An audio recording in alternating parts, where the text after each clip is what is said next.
हे माता विशालाक्षी एवं प्रभु हैग्रीव, आप दोनों का बहुत बहुत धन्यवाद कि आपने दुर्गमासुर और हैग्रीव का संहार करके वेदों को सुरक्षित कर दिया।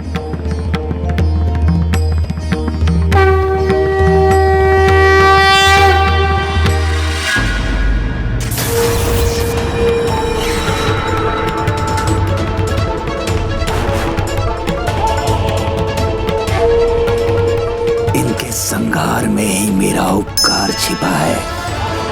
अब मैं अपने इस जीवन दान को कदापि व्यर्थ नहीं जाने दूंगा।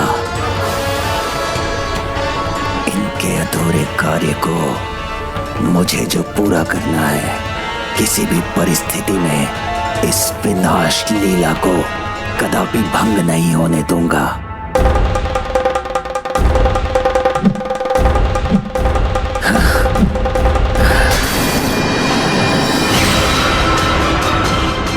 अर्णवस्त्र।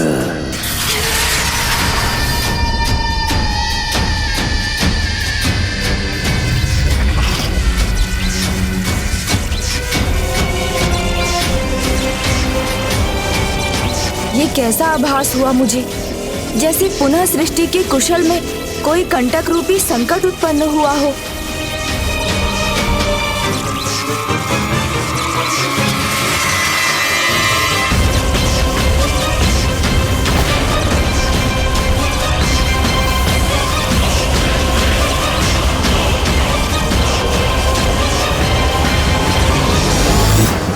माता, विनाश का हठी भंडासुर पुनः अपने अस्त्र से लक्ष्य साध रहा है।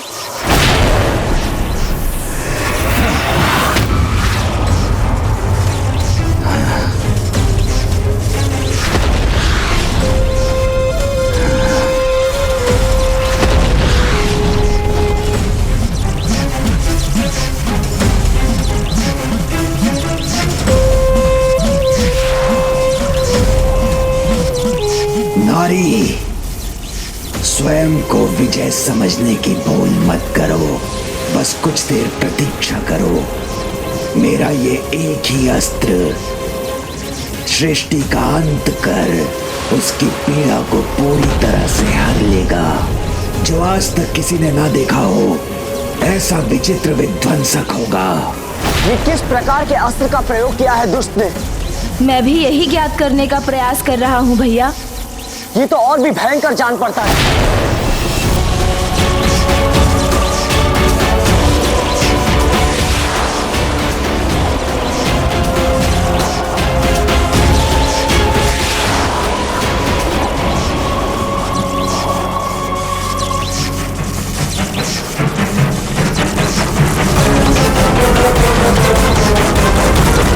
ये क्या हुआ?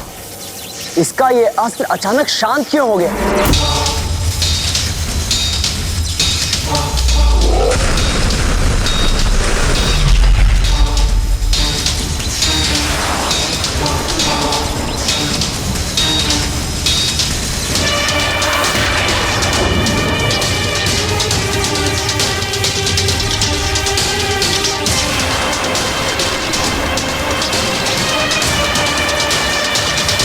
अनर्वास्त्र, ये क्या कर दिया इस पापी ने? महाविनाशक अस्त्र का प्रयोग कर दिया।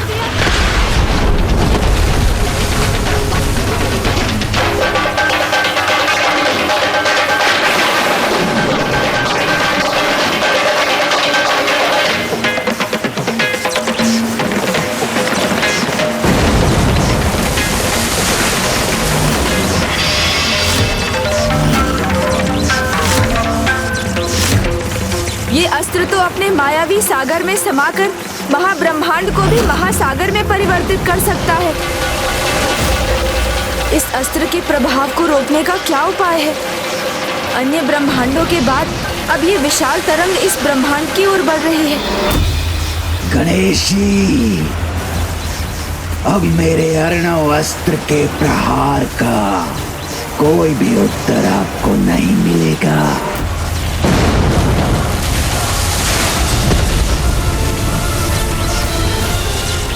ये विशाल तरंग हमारी ओर ही आ रही है।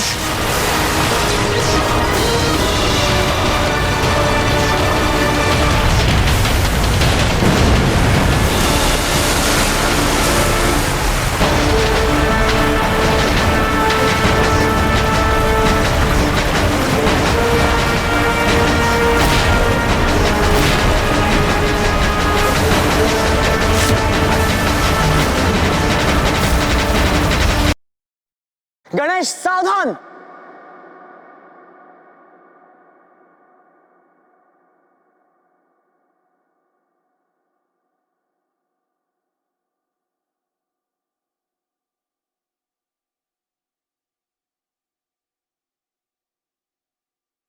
गणेश, शीघ्र इस संकट को मिटाने का कोई उपाय सुझाओ। मैं उसी का विचार कर रहा हूँ भैया। इतनी तीव्रता से बहते जल को भला कौन रोक पाया है? किंतु एक उपाय है माता, जिससे समस्या को कुछ समय के लिए रोका जा सकता है। माता, आप कृपा कर शीघ्र अपने शीतल अस्त्र का प्रयोग कीजिए।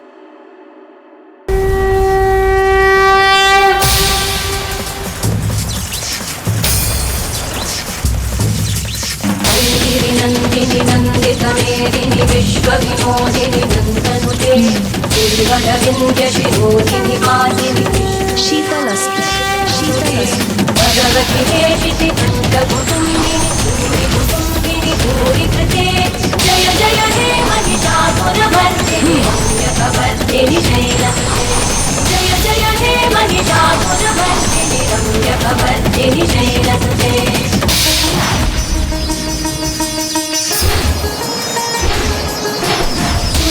वर्षिणि दुर्धरवर्षिणि दुर्मुखवर्षिणि रोषिणि विधिसुतरोषिणि दुर्मदरोषिणि सुसुते जय जय हे महिषासुरमर्दिनि रम्यकवर्दिनि शैलसुते।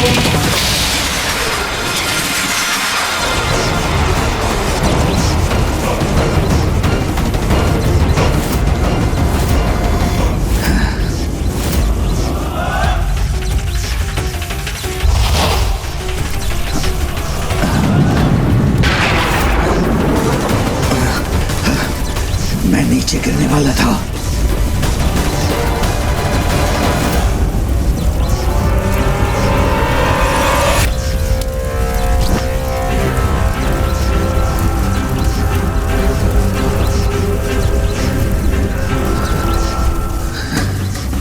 उसका रक्त मेरे हाथों पर फिर से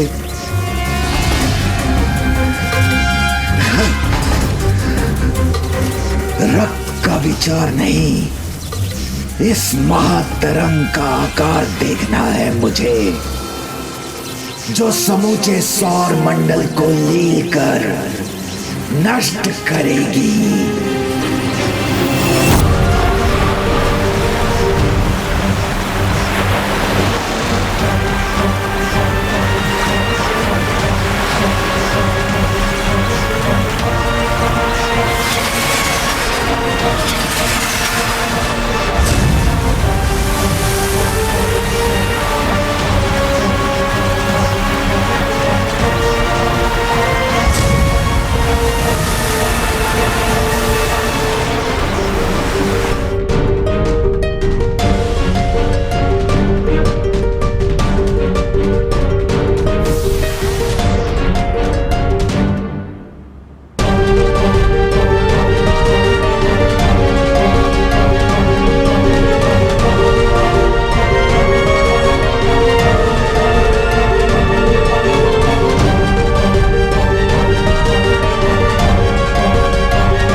ये विशालकाय जल तरंग अभी तो शांत हो गई, किंतु ये हिम पुनः पिघल गई तो सर्वनाश का कारण बनेगी। पिघलेगा, मेरे अगले अस्त्र की शक्ति से अवश्य पिघलेगा ये हिम।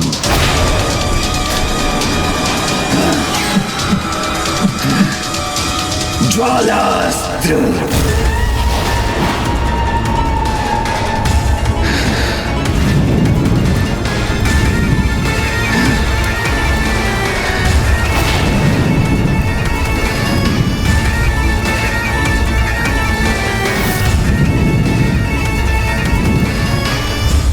गणेश, इस बार मुझे ऐसा उपाय बताओ जिसका कोई भी उत्तर इस पापी के पास न हो।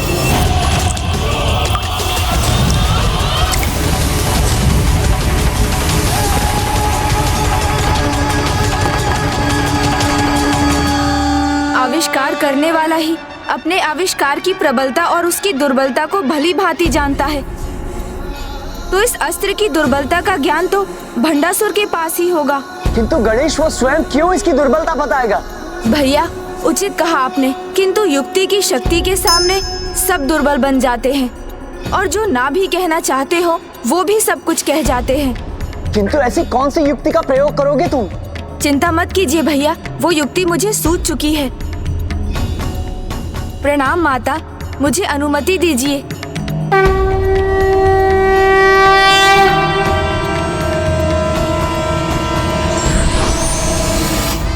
आनंद आएगा मुझे, बहुत आनंद आएगा मुझे, जब सब नष्ट हो जाएंगे और शीघ्र ही ये धरती भी जलमग्न हो जाएगी। तो हमें रश्मि प्रभा को बचाने जाना चाहिए।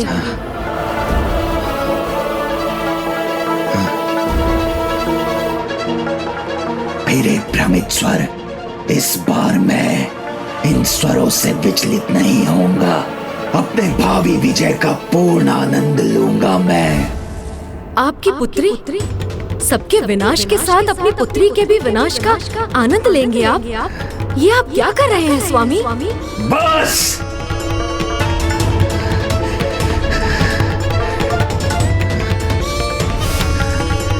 और स्वर नहीं सुनना चाहता मैं। मुझे ज्ञात है मैंने क्या किया है। तो बताइए ना स्वामी, आपने क्या किया है? हमारी पुत्री तो सकुशल है ना स्वामी?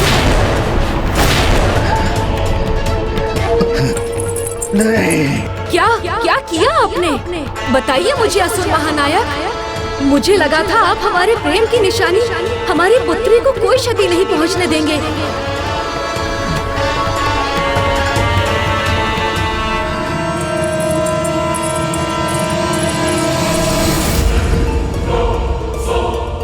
विमोही है।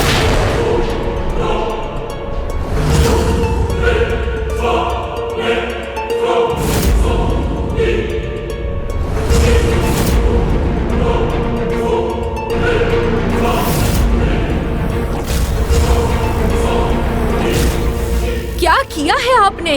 बताइए मुझे, शांत कीजिए मेरे हृदय की शंका को। तुम मिथ्या हो, भ्रम हो, माया जाल का रूप हो तुम, सत्य नहीं हो तुम। एक माँ का तो एकमात्र सत्य उसकी संतान होती है स्वामी, और मैं अपनी पुत्री की चिंता में यहाँ खिंची चली आई हूँ। बताइए कहाँ है मेरी पुत्री? बताइए।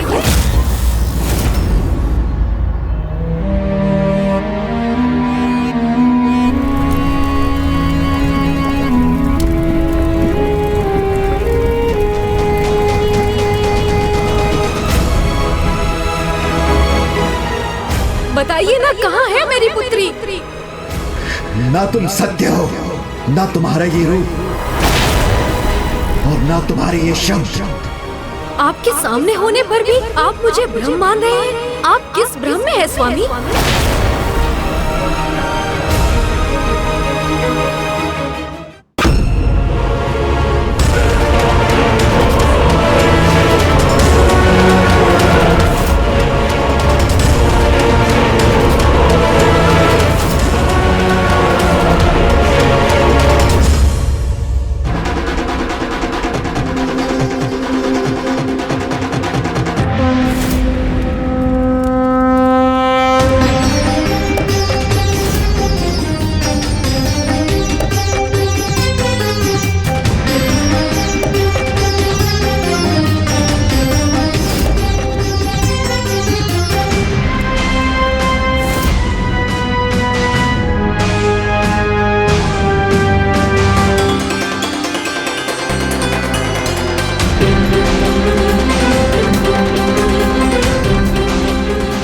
तो सच में हो यहाँ, तुम लौट आई प्रिय। और कुछ कहने सुनने से पहले ये कहिए, कहाँ है मेरी पुत्री? हमारी पुत्री।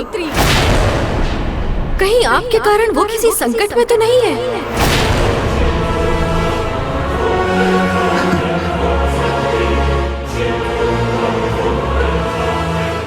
ये रक्त रंजित हाथ इसके सामने नहीं आ सकता। क्या छिपा रहे हैं आप? जिसे मैंने आपके हाथों में सौंपा, उन नन्हे हाथों को कहीं संकट में तो नहीं डाल दिया ना आपने? बताइए ना स्वामी, मेरी पुत्री कहाँ है? कहाँ है मेरी पुत्री?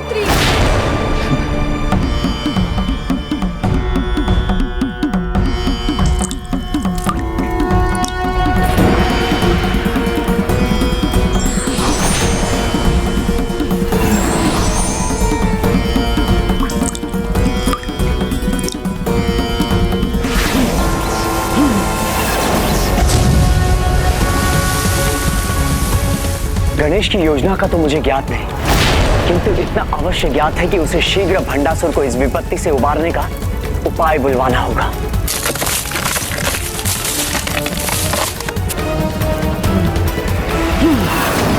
आप शांत क्यों हैं स्वामी? क्या उसे आपके साथ और अपने पूरे परिवार को एक साथ देखने का मेरा ये स्वप्न पूर्ण नहीं होगा? परिवार?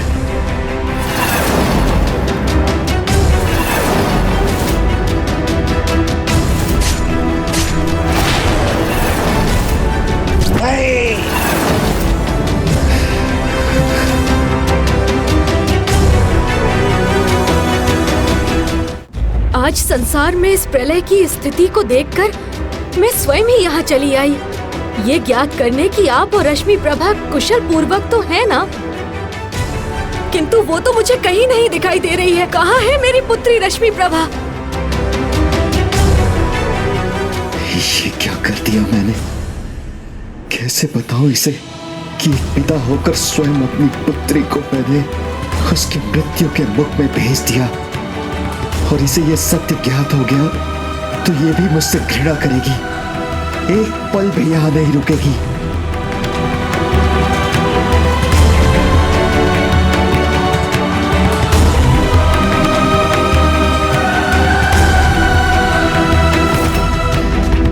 बताइए स्वामी, मेरी पुत्री सुरक्षित तो है ना?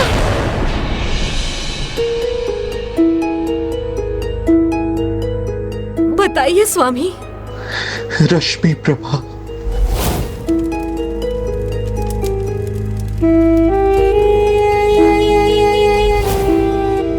मेरी रश्मि प्रभा। उसका नाम सुनकर इस प्रकार क्यों चौंक गए आप? क्या ये नाम आप पहली बार सुन रहे हैं? क्या वो आपको कभी नहीं मिली? क्या वो यहाँ नहीं पहुंची? वो यहाँ नहीं तो अवश्य वो किसी बड़े संकट में है।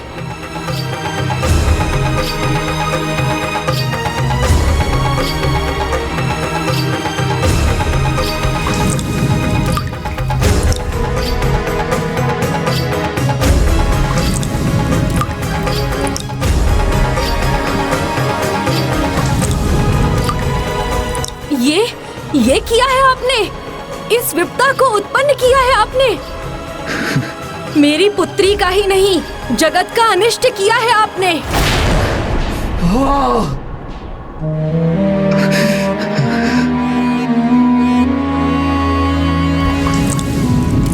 इस विनाश को रोकने में विलंब मत कीजिए। सुनिए मेरी पुकार को। मेरा और अपनी पुत्री का साथ पाने के लिए रोक दीजिए इस विनाश को स्वामी। मैं तुम्हारा पिता तुम्हें वचन देता हूँ कि तुम्हें कभी कोई हानि और कभी कोई कष्ट नहीं आने दूंगा।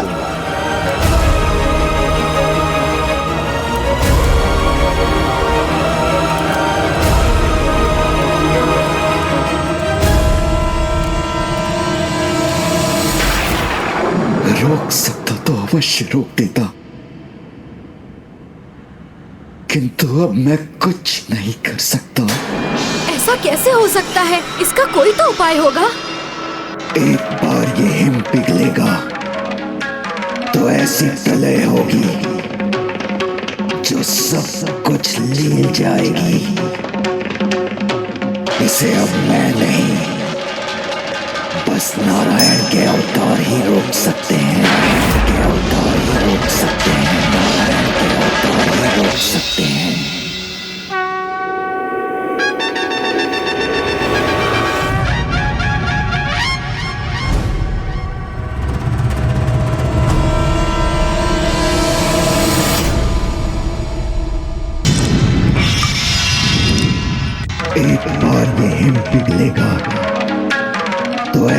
प्रलय होगी जो सब कुछ लीन जाएगी।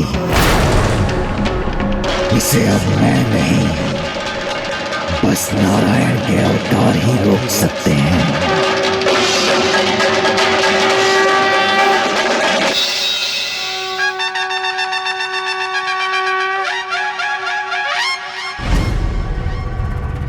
यदि मेरे हाथ में कोई उपाय होता तो मैं अवश्य करता।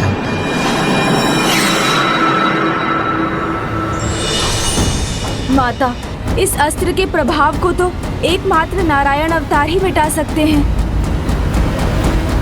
किंतु वो उनके कौन से अवतार होंगे?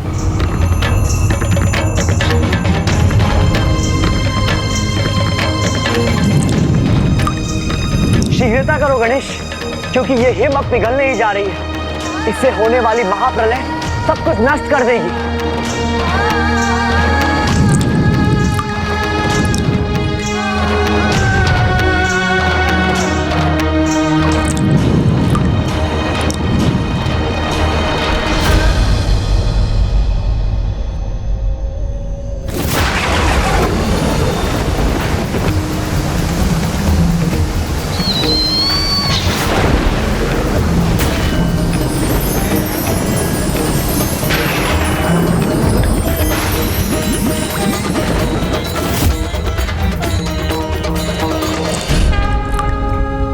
प्रभु नारायण के कूर्म अवतार।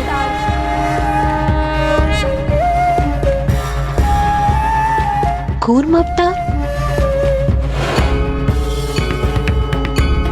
पूर्व काल में जब मंदार पर्वत सागर के जल में डूब रहे थे, तब प्रभु कूर्म ने ही उन्हें अपनी पृष्ठ का आधार प्रदान किया था। इसलिए अब भी पृथ्वी को इस महासागर में विलीन होने से वही बचा सकते हैं।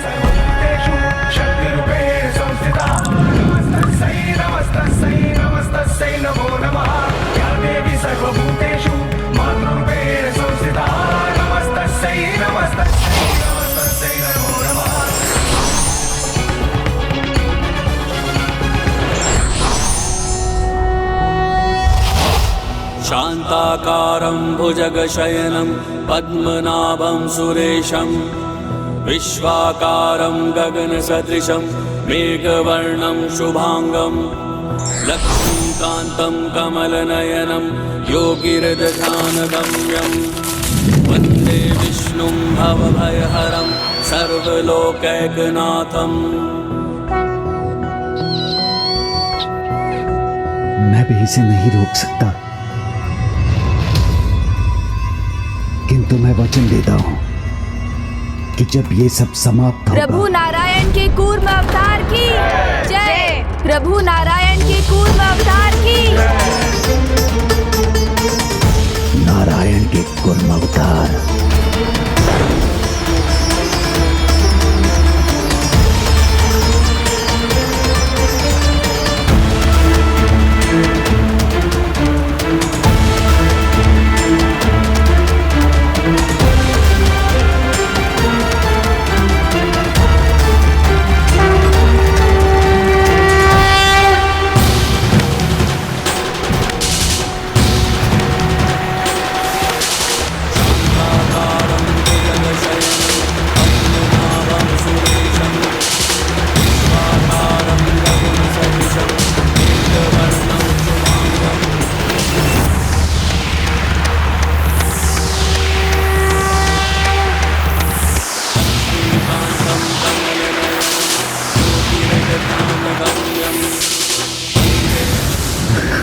मेरा अर्णवस्त्र निगल लिया इस साधी कुर्म ने।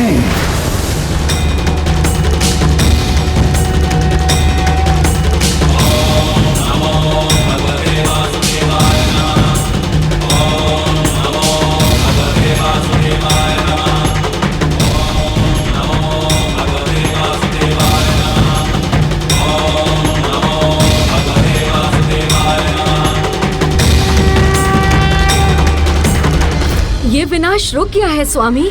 आपकी समस्या का समाधान हो गया है स्वामी। आइए अब अपनी पुत्री को ढूंढते हैं। हमारी पुत्री?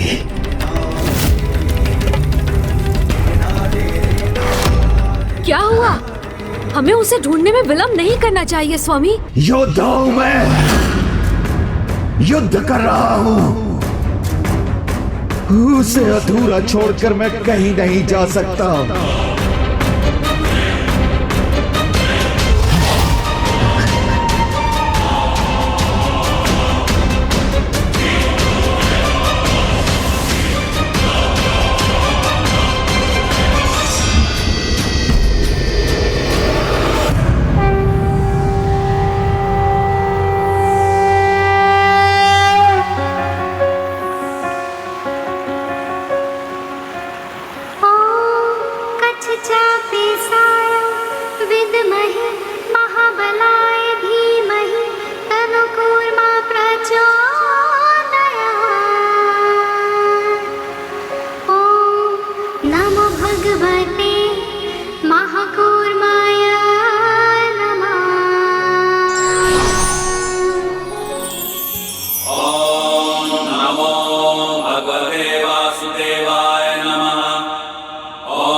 आज के बाद जो भी श्री गणेश का नाम लेकर आदि कुर्म की आराधना करे तो किसी भी प्रकार के जल संकट के प्रभाव से तत्काल ही मुक्त हो जाए। इतना ही नहीं, जलाशय के निकट जाने या जल पर यात्रा करने पर उस प्राणी और उसके परिवार पर सदैव श्री गणेश के साथ प्रभु आदि कुर्म की कृपा सदैव बनी रही।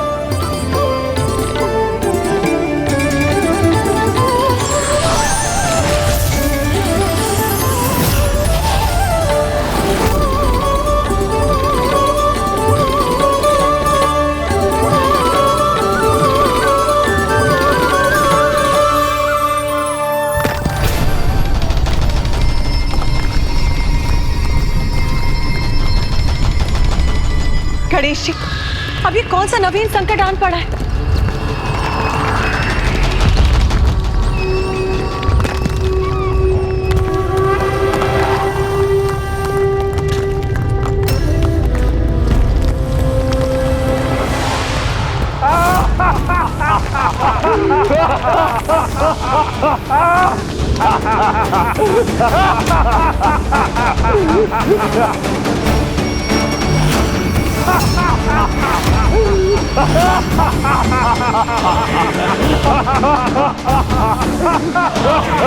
इतने बलशाली ये दो असुर कौन हैं, जो माता के श्री रथों को भी उठा सकते हैं?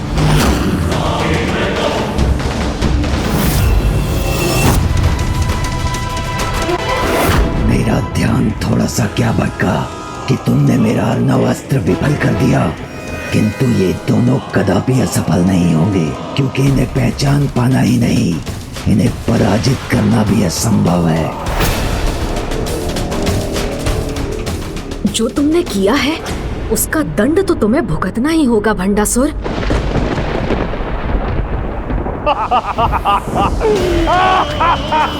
माता के श्रीरथ संकट में है।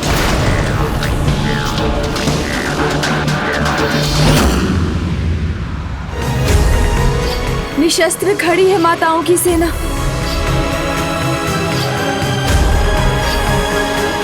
अनुज गणेश, कौन है ये दुस्साहसी असुर और इनके अंत का क्या उपाय है? तुम्हारे ये बताने पर ही माताएं अपने शस्त्र उठाएंगी।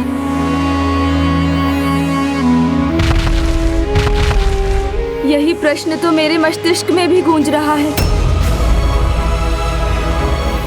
किंतु बिना इन असुरों को पहचाने इनके अंत का उपाय माता को बताना संभव नहीं।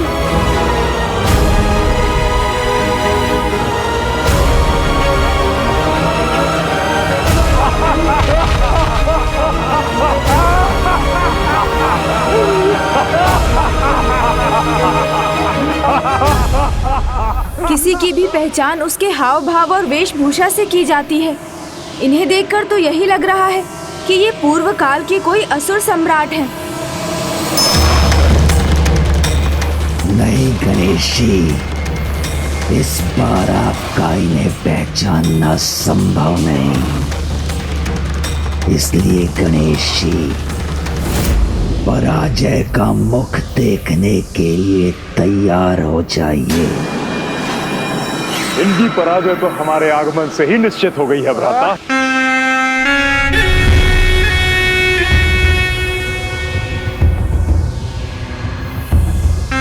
युद्ध भूमि में अस्त्र विहीन खड़ी है ये देवी सेना। तो फिर इनका शीघ्र अंत कर अपना कार्य संपन्न कर लेते हैं हम लोग।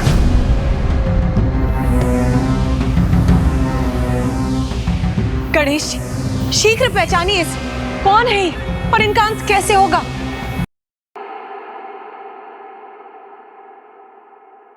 अंत तो निश्चित है। अंत किसी को धोखा नहीं देता, वो तो सामने आता ही है। और अब इनके अंत का रहस्य ये स्वयं ही मुझे बताएंगे।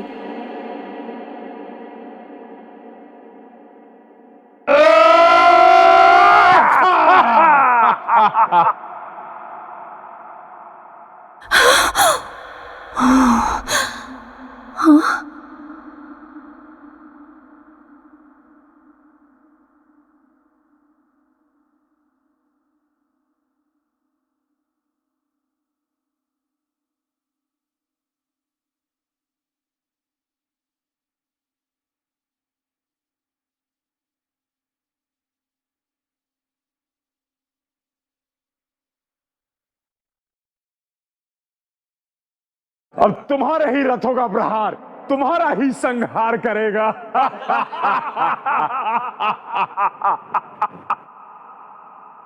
ना प्रहार होगा ना ही संहार।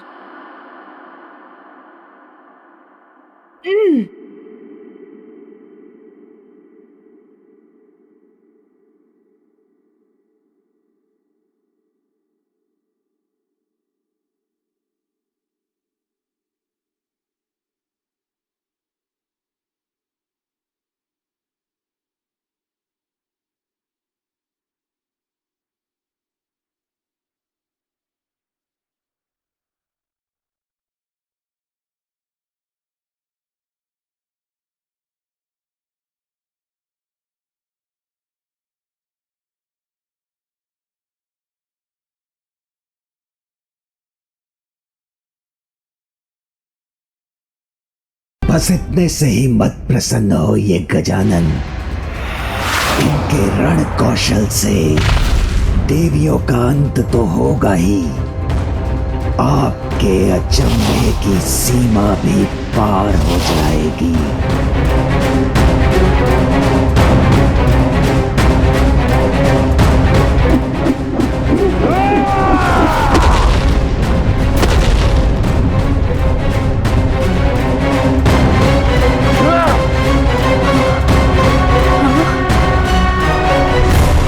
अंतिम चेतावनी है ये हमारी।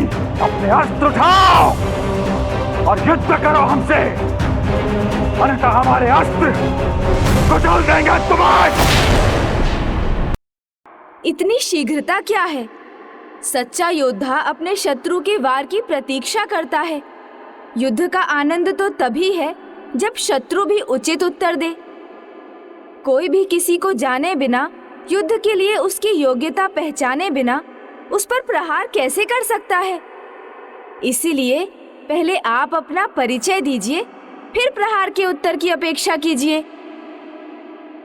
उनके परिचय का गुप्त रहना तो उनके भावी विजय का प्रतीक है।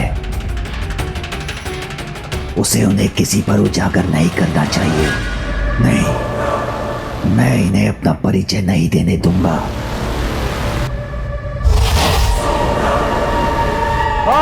उचित है। शत्रु को तो अवश्य पता होना चाहिए कि सामने वाला योद्धा कौन है। हम हैं। कुछ मत कहना, क्योंकि तुम्हारे परिचय का गुप्त रहना ही तुम्हारी शक्ति है।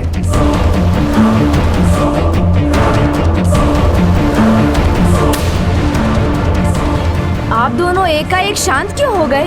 तो दीजिए ना अपना परिचय, बताइए ना कौन है आप दोनों महायोद्धा? भंडासुर, भंडासुर, भंडासुर, उन्हीं के लिए युद्ध कर रहे हैं हम।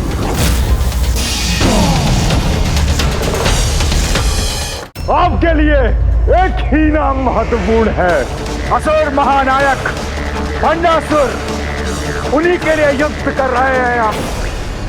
ओह, तो आप दोनों महाबली असुर किसी अन्य असुर के अधीन हैं। ये कैसा दुर्भाग्य है आपका। मुझे तो लगा था आप अतीत की परछाइयों से अपने नाम पर लगे कलंक को मिटाने आए हैं। स्वयं सम्राट होकर क्या आप ये नहीं चाहेंगे कि संपूर्ण संसार आपको आपके नाम से पहचाने, ना कि भंडासुर के सैनिकों के रूप में जाने।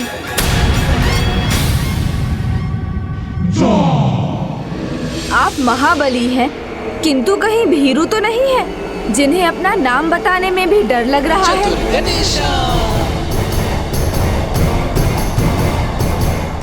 नहीं नहीं, कुछ मत कहो तुम दोनों। माता पराशक्ति, श्री माता ललिता के श्री रथों को उठाने वाले महापराक्रमी असुर किसी अन्य के सेवक नहीं, महायोद्धा, महासम्राट हैं। ये जगत को ज्ञात होना ही चाहिए, इसलिए गुप्त मत रखिए, अपने नाम बता दीजिए।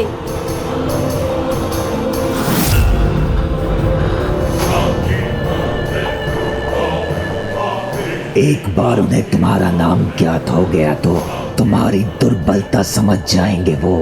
इसीलिए अपना नाम मत बताना, कदापि मत बताना। बताइए ना, आप अपना नाम बताइए। एक बार उन्हें तुम्हारा नाम ज्ञात हो गया तो तुम्हारी दुर्बलता समझ जाएंगे वो। बताइए। इसीलिए अपना नाम मत बताना। एक बार उन्हें तुम्हारा नाम ज्ञात हो गया तो कदापि मत बताना, तुम्हारी दुर्बलता समझ जाएंगे वो। इसीलिए अपना नाम मत बताना, कदापि मत बताना, कदापि मत बताना, तुम्हारी दुर्बलता समझ जाएंगे वो। इसीलिए अपना नाम मत बताना, कदापि मत बताना।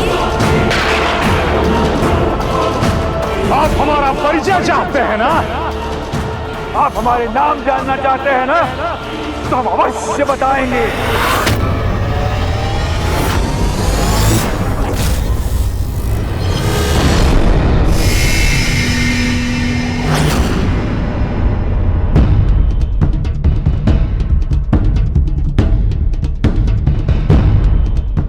आप हमारा परिचय चाहते हैं ना? किंतु उस युद्ध में विजय पाने के बाद, विजय प्राप्त करने के बाद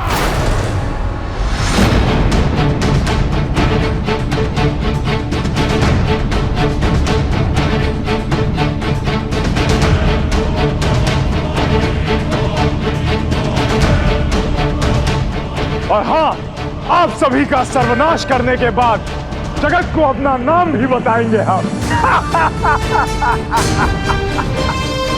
ओह, तो अभी बताने से भयभीत हैं आप? क्या इसीलिए कि कहीं आपकी पराजय हो गई तो आपके नाम पर एक और कलंक लग जाएगा? संसार आपको तुच्छ असुर मानेगा, जिन्हें एक नया अवसर भी मिला किंतु वो पुनः पराजित हो गए। सत्य है ना? पराजय के भय से ही अपना नाम नहीं बता रहे हैं ना आप? चतुर गणेशा।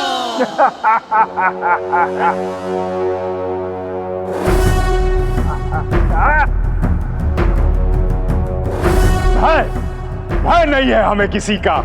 भय भी तो सब मुझसे थे। कंपित होती थी धरती हमारे भय से। अपने पास में बांधकर सभी को अंधकार सागर ले जाने का सामर्थ्य था मुझ में। कंपित होती थी धरती हमारे भय से। अपने पास में बांधकर सभी को अंधकार सागर में जाने का सामर्थ्य था मुझ में।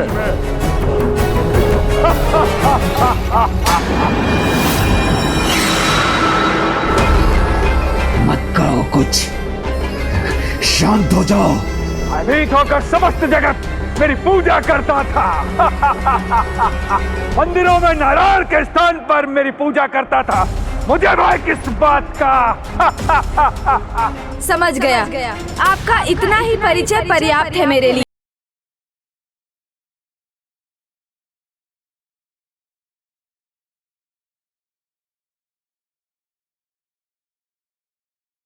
ये दोनों असुर भ्राता हिरण्याक्ष और हिरण्यकश्यपु हैं। हिरण्याक्ष और हिरण्यकश्यपु हैं। हिरण्याक्ष और हिरण्यकश्यपु हैं।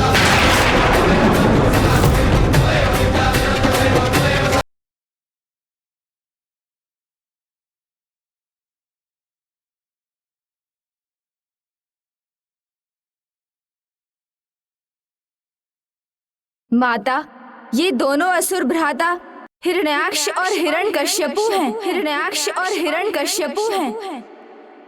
ये क्या, हमारे नाम याद कर लिए गणेश जी ने? कैसी मूर्खता की है इन दोनों ने। गणेश जी के सामने अपने नाम उजागर कर दिए।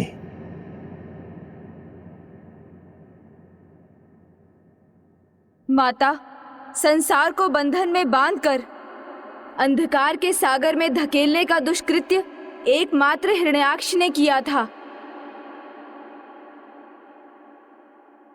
और प्रभु नारायण की प्रतिमाओं के स्थान पर मंदिरों में अपनी प्रतिमाएं स्थापित करने वाला प्रभु का ऐसा घोर विरोधी एकमात्र हिरण्यकश्यपु ही था। हिरण्याक्ष का वध प्रभु श्री हरि नारायण ने वाराह अवतार लेकर किया था।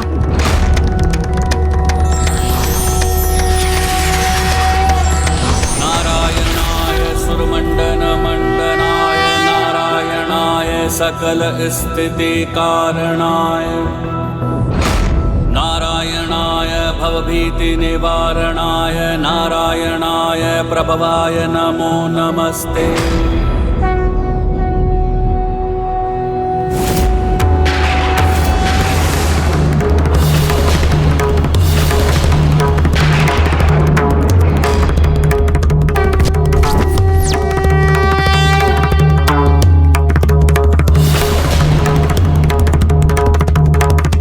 और हिरण्यकश्यपु का वध प्रभु नारायण ने अपने नरसिंह अवतार में किया था।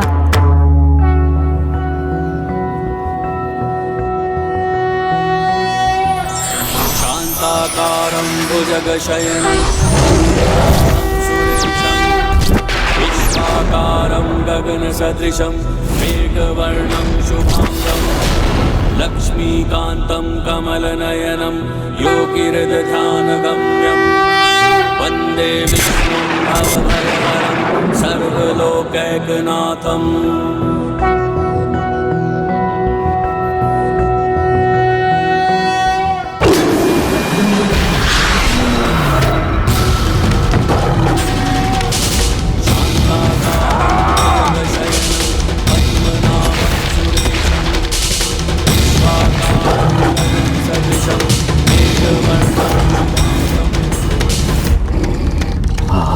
इन दोनों का भी अंत ना हो जाए। मेरा भी अंत नहीं कर सकेंगे आप इस बार आप नहीं, मैं संहार करूंगा आपका।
युद्ध के आरंभ में ही ये दुष्ट तो माया युद्ध लड़ना चाहता है।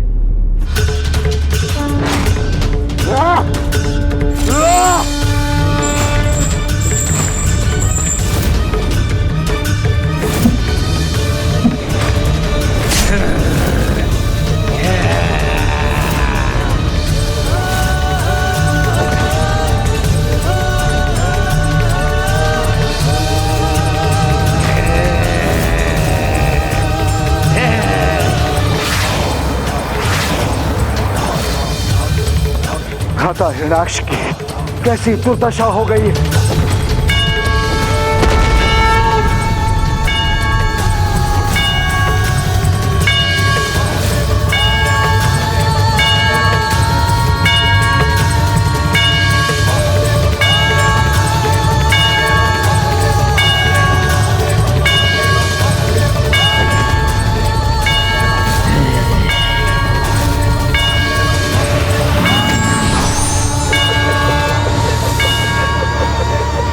नहीं, अपने वारों से रोक लूंगा इनके प्रहार।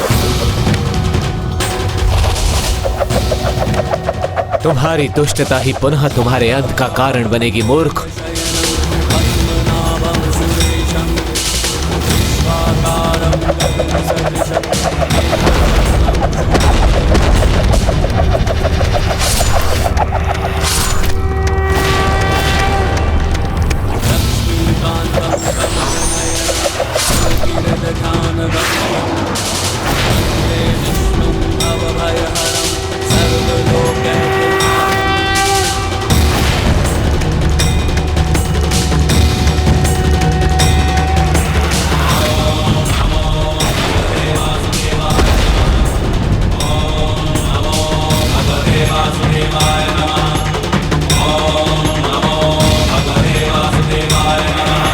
नारायण अवतार प्रभु श्वेत वाराह की नारायण अवतार प्रभु श्वेत वाराह की नारायण अवतार प्रभु श्वेत वाराह की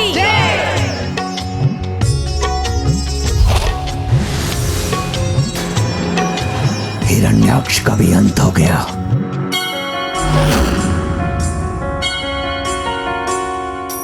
नमः स्वयंभुवे तुम्यं सृष्टे सर्वार्थवेदिने नमो हिरण्यगर्भाय वेदसे परमात्मने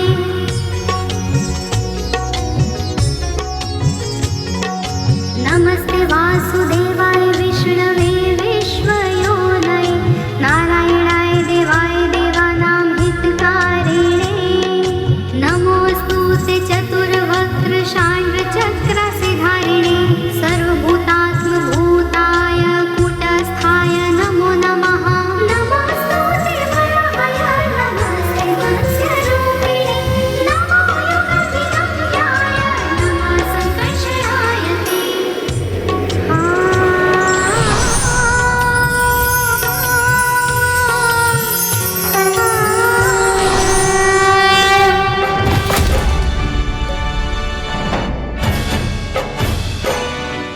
खाता हिरण्याक्ष के वध का प्रतिशोध लूंगा मैं। अंत है तुम्हारी नियति है हिरण्यकश्यपु।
हिरण्यकश्यप की छवि तो अभी भी मेरे महास्त्र पर प्रकाशित हो रही है।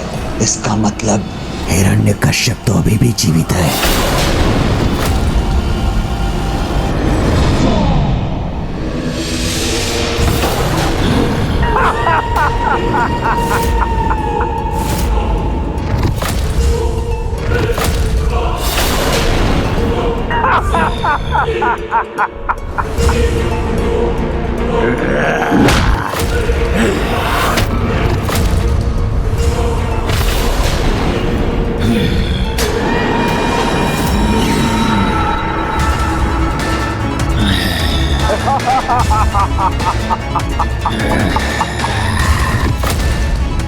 मैंने कहा था ना, इस बार मेरा वध कोई भी नहीं कर सकता, आप भी नहीं।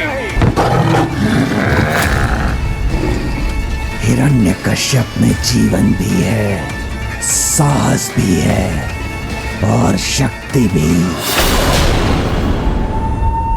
इसकी मृत्यु तो प्रभु नरसिंह के द्वारा ही हुई थी, फिर ये बच कैसे गया? न दिवस में न रात्रि में, न भीतर न बाहर, न आकाश में न पाताल में, न नर से न देव से, न मंत्र से न तंत्र से मेरे प्राण किसी से भी न जा सके। तथास्तु तथास्तु तथास्तु।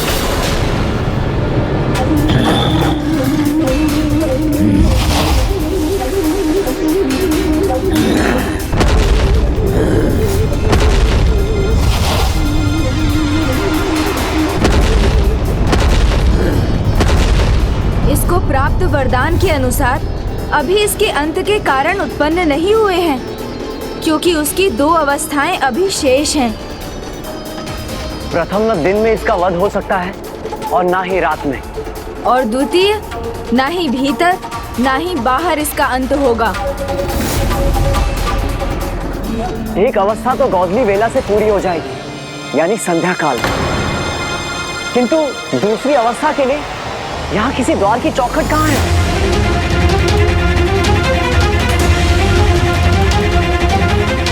आशावादी को हर एक कठिनाई में भी अवसर दिखता है। वो किसी भी चुनौती के लिए तैयार रहता है, चाहे वो समय का हो या अन्य किसी परिस्थिति का। हमें जो करना है संध्या काल की समाप्ति से पहले करना होगा।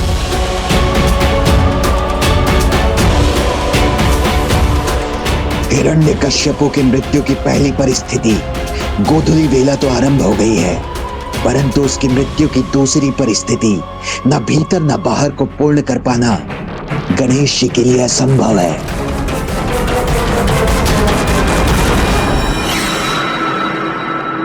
मैं प्रभु विश्वकर्मा का आवाहन करता हूँ। प्रणाम माता। कल्याण। विश्वकर्मा जी, मेरे आवाहन पर यहाँ पधारने के लिए आपका धन्यवाद। अब जो आवश्यक है वो करने की कृपा कीजिए।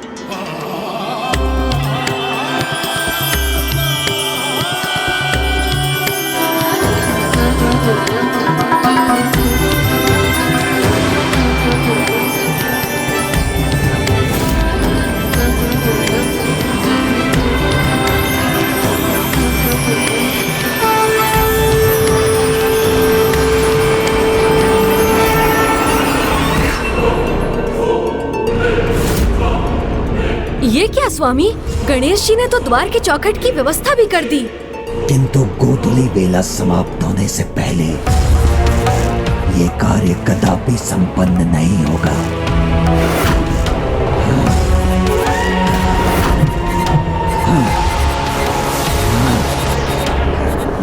अपने अंत के स्थान का निर्माण मत करने दो इन्हें। अपने अंत के स्थान का निर्माण मत करने दो इन्हें। अपने अंत के स्थान का निर्माण मत करने दो इन्हें।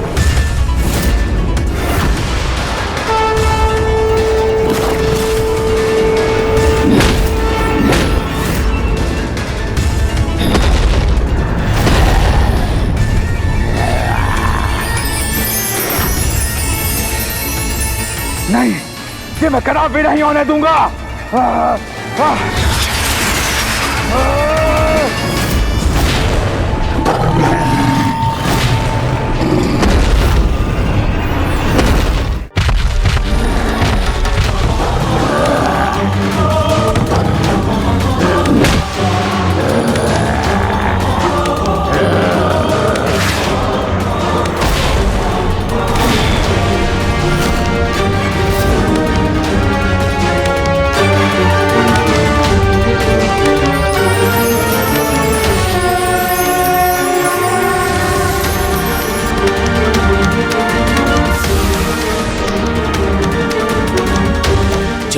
पापी, जाकर अपनी रक्षा का प्रयास कर लो।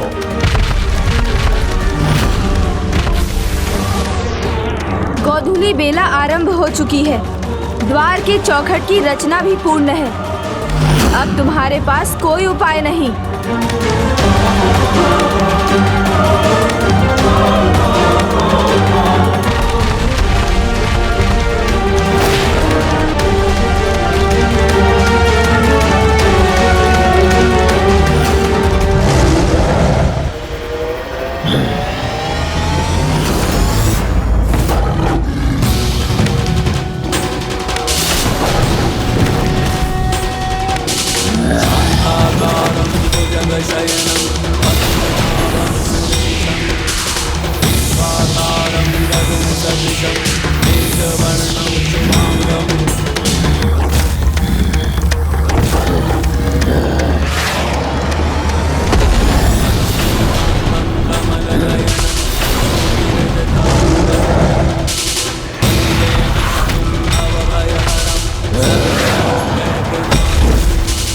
तुम्हारे अंत की हर एक बाधा मिट चुकी है।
माता।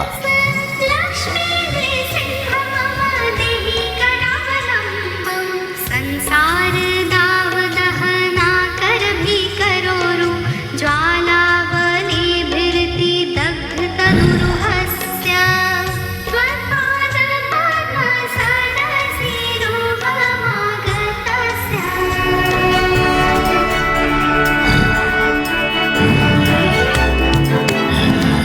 ये द्वार, ये चौखट कदापा के नाम से प्रसिद्ध होगा, जहाँ श्री हरि नारायण पुनः अवतार लेंगे और कलयुग में इसी स्थान पर तिरुपति बालाजी के रूप में उनकी पूजा भी होगी और उनके निष्ठावान भक्तों को त्रिशक्ति प्रसाद अर्थात बल, बुद्धि और समृद्धि प्राप्त होगी।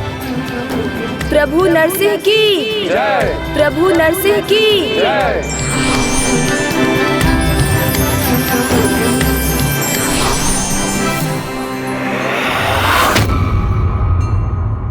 आप युद्ध में पराजित होकर अभी भी युद्ध में लगे हैं। हमारी पुत्री हमारी प्रतीक्षा में होगी। उसकी मधुर और स्नेह भरी वाणी सुनकर आप इतने आनंदित हो जाएंगे कि आप युद्ध तो क्या सब कुछ भूलने पर विवश हो जाएंगे।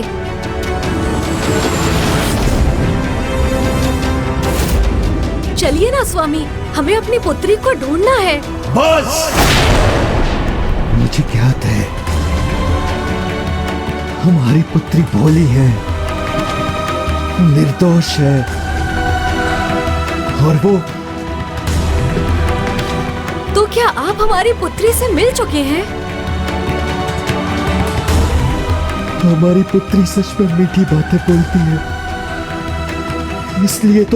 इसलिए तो क्या स्वामी? बताइए ना असुर महानायक, इसलिए तो क्या? इसलिए तो मैं इस युद्ध को शीघ्र ही समाप्त कर देना चाहता हूँ। हाँ, शीघ्र ही इस युद्ध को समाप्त कीजिए ना स्वामी। इसलिए मैं वो असुर को भेजूंगा जिसका वध न पहले हुआ था और न अब होगा।